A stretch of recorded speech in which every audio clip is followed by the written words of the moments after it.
been widely published in the U.S.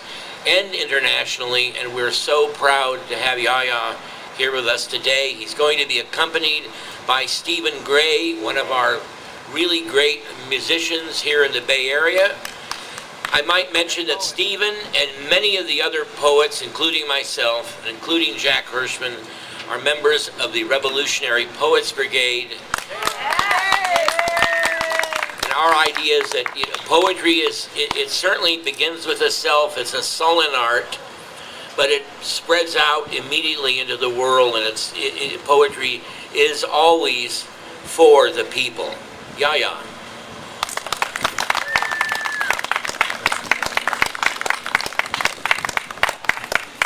Thank you, Nili, for that. And thank you, San Francisco, for that. It's a great honor to be here. I was actually in San Francisco when the Egyptian Revolution first began. And I remember being here and glued to the television and thinking, this is a big deal. And I remember the support and the great goodwill coming from San Francisco. And I'm indebted to that then and now. So thank you for having me, and I'll begin with something that was written 3 days into the Egyptian Revolution, when I had no words. It's called What is to Give Light? By the way, I'm accompanied by Stephen Gray because I have no translator, because I'm reading English as an Egyptian, and I had translator envy. And I heard him yesterday play with Agneta Fox, and I thought I would love to have music. And there he is. He was game, and I was very grateful. So the first poem is called What is to Give Light? And this is written 3 days into the Egyptian Revolution. What is to give light? What is to give light must endure burning, a man once said. Another man became the matchstick that set a nation aflame. But fire and its appetite cannot be calculated like freedom. Injustice and desperation make men combustible like dry wood. When words lose their meaning and an entire people their voice, so they can neither laugh nor scream, death and life begin to taste the same. From Tunisia to Egypt, to Libya to Yemen, the light from a burning flame proved catching. And those with nothing to lose or offer but bodies fanned the embers of their hopes into a blazing dream. Thank you. So this next one is a moment of upheaval. Personal. The mic's too close, Stephen. This one? It's not cross mic. Yeah, no, you should move it back a little. You ready? So this next poem is a moment of personal upheaval. I've left Egypt around 5 or 6 years ago. But I think it's also, in many ways, a national poem. I think it's when people decided enough was too much. It's called Dawning. Dawning. There are hours when everything creaks, when chairs stretch their arms, tables their legs, and closets crack their backs incautiously. Fed up with the polite fantasy of having to stay in one place and stick to their stations. Humans too, at work or in play, know such aches or growing pains. When inner furnishings defiantly shift as decisively and imperceptibly as a continent, something will stretch, croak, or come undone, so that everything else must be reconsidered. One restless dawn, unable to suppress the itch of wanderlust. A heavy door left ajar, semi-deliberately, and a new light teasing in. Some piece of immobility will finally quit on wooden limbs as fast as a horse leaving the stable.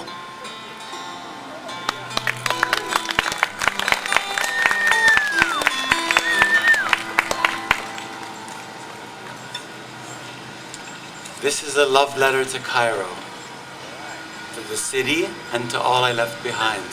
I've been here, I should mention, for around 5-6 years. So it's been a while. Cairo.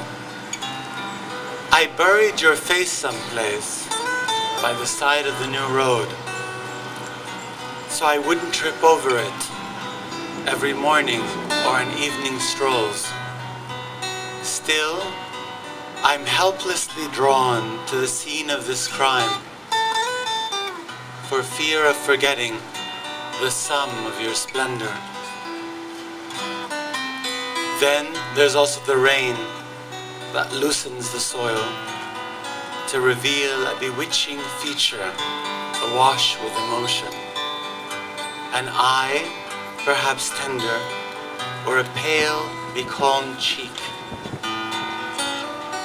A mouth tight with reproach, lips pursed in a deathless smile. Other times you are inscrutable. Worse is when I seem to lose you and pick at the earth like a scab, frantic and faithful like a dog.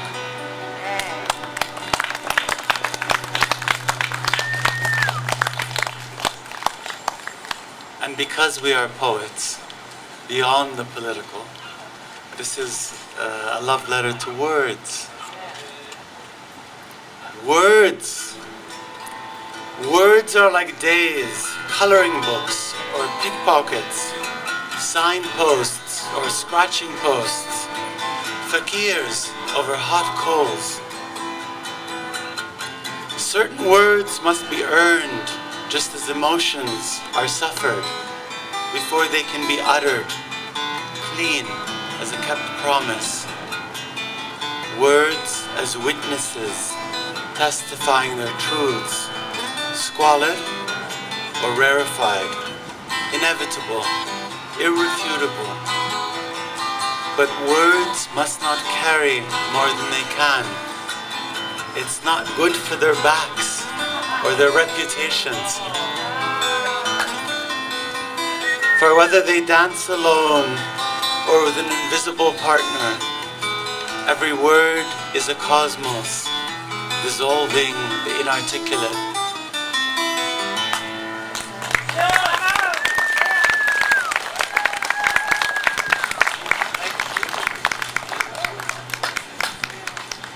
So this is inspired by a retrospective of Francis Bacon that I happened to catch at New York a few years ago, 2 years ago, who knows. It was pretty brutal, and it got me thinking of the human condition and its contradictions. It's called The Museum Going Cannibal. Upright specimen, looking to be fine-tuned on weekends by the civilizing influence of beauty, standing still and reflecting in the refracted light of another's encounter with sublime. All polite smiles and hushed appreciation, sidling up to some mounted painting and tilting its head to sip and savor the flavor, the brushstrokes, yet downright vicious throughout the week. Hankering after a bit of meat and blood in the shape of a live woman or a dead man, never mind that they know them or not. At times, any old body will do, warm or cold. What a mixed bag of bones. When not frenzied and teetering at the abyss of some bestial appetite, turning around and donating blood to unknowns, as charitable and vulnerable as a winged thing.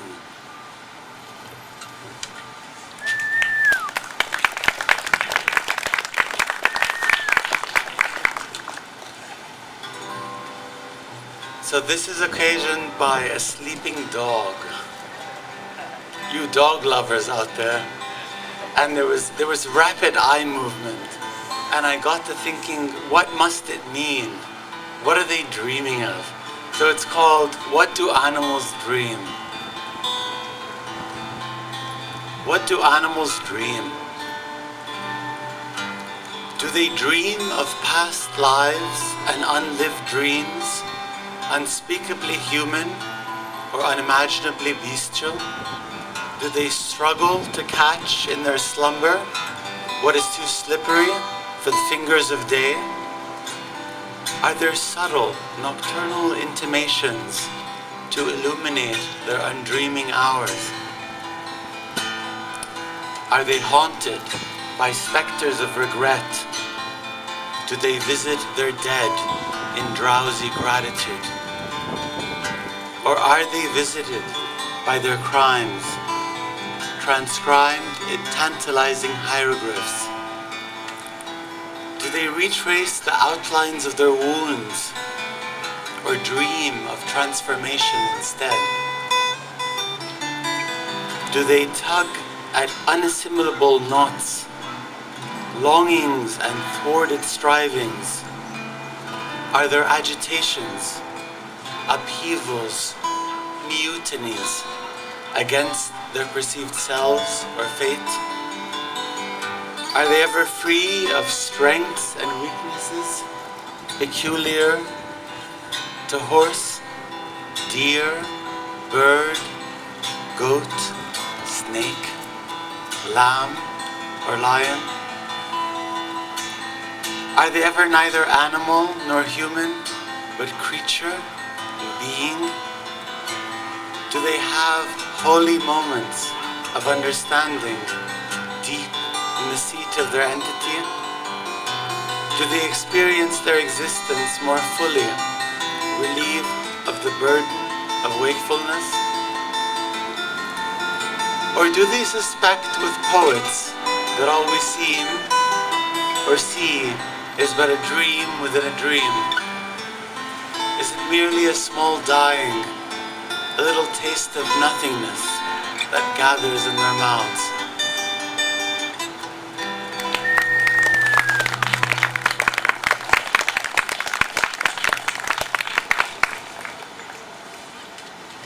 I had quite a few internet poems. There's someone here. Yes, sir.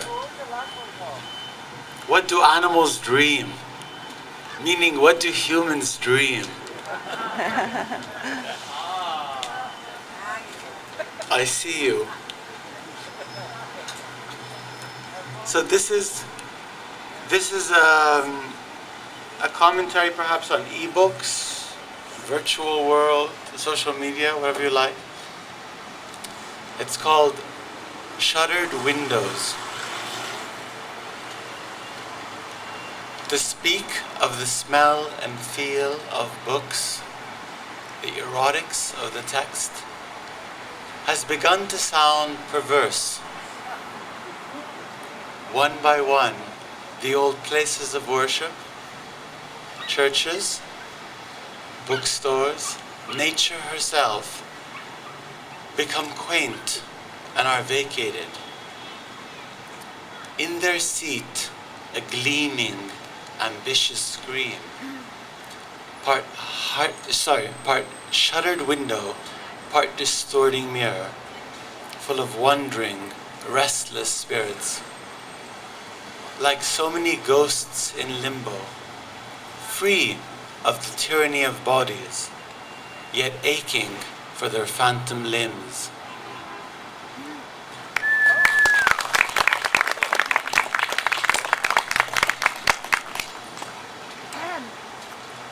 The next one is the poet's version of a prayer.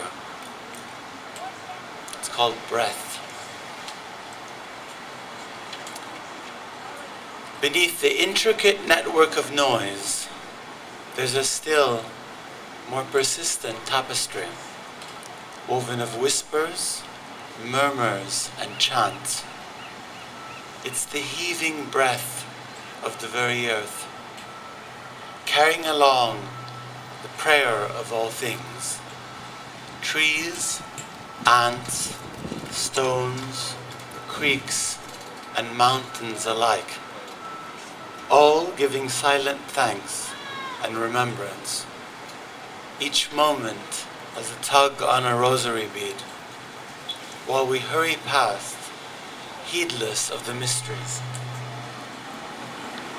And yet, and yet, and yet, every secret wants to be told, every shy creature to approach and trust us, if only we patiently listen with all our senses.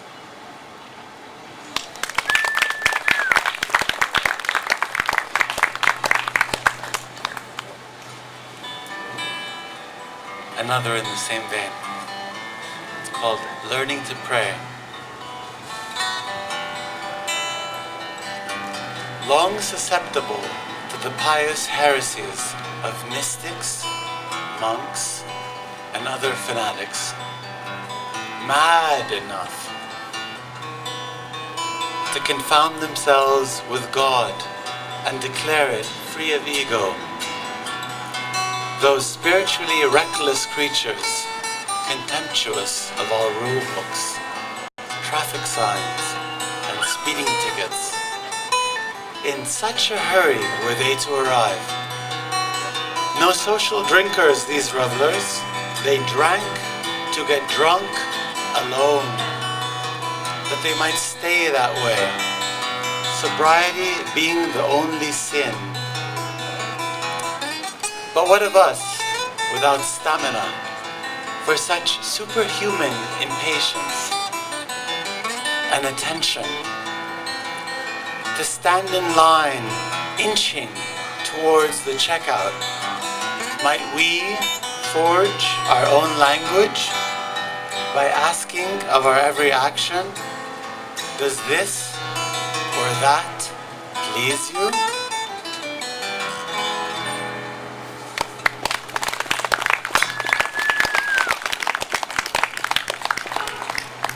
And this is the last poem. I have no introduction for it.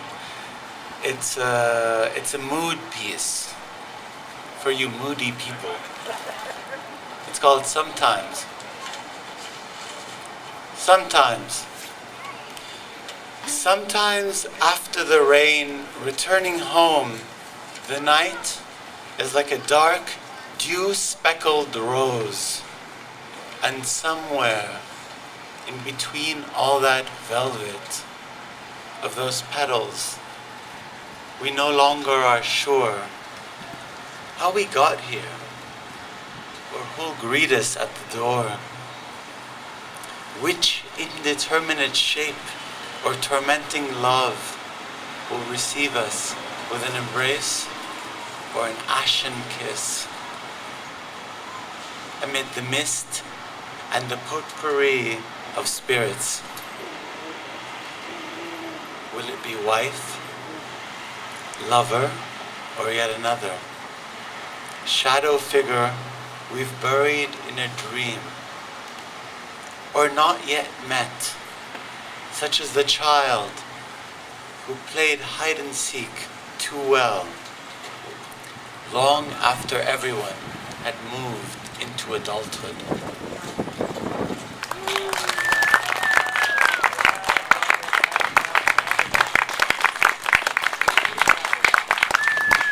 And I have a few more minutes, if I can indulge you further. I come from a culture where people speak in sayings. I'm from Egypt, if I haven't mentioned it already.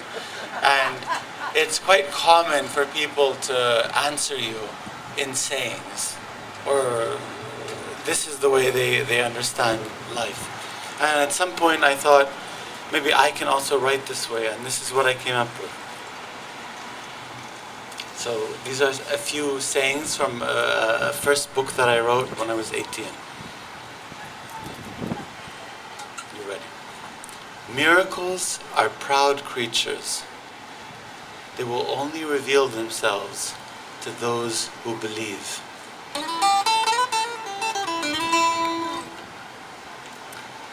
Our metaphysical eyes are expert at collapsing distances, seeing through the apparent to the infinite.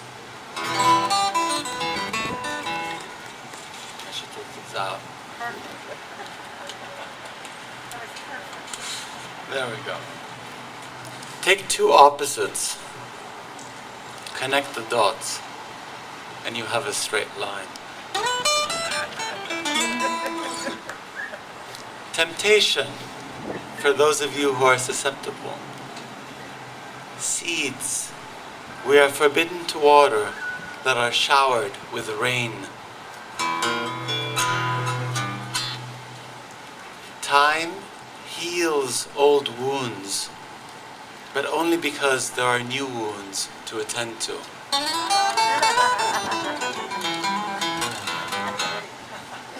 A good listener, one who helps us overhear ourselves.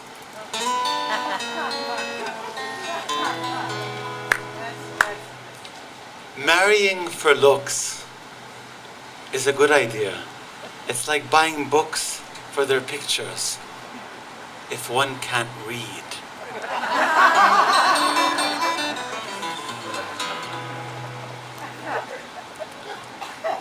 In life, as in love, graceful leave-taking is the epitome of gratitude.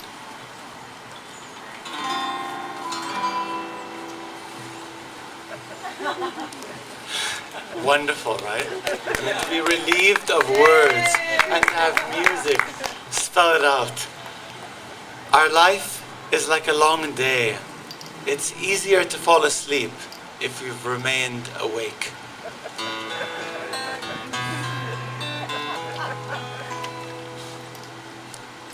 Poems are like bodies. A fraction of their power resides in their skin. The rest belongs to the spirit that swims through them.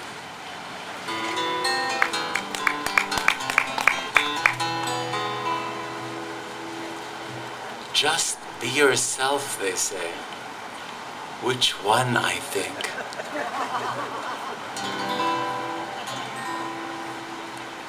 To write is to bow, is to pray. Bow so low and you kiss the sky.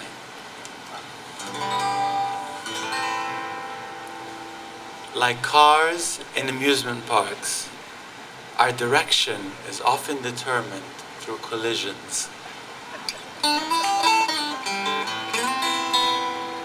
And finally, and I thank you for your patience and your indulgence, only after we have mastered a thing are we beyond it, such as culture, technique, even words.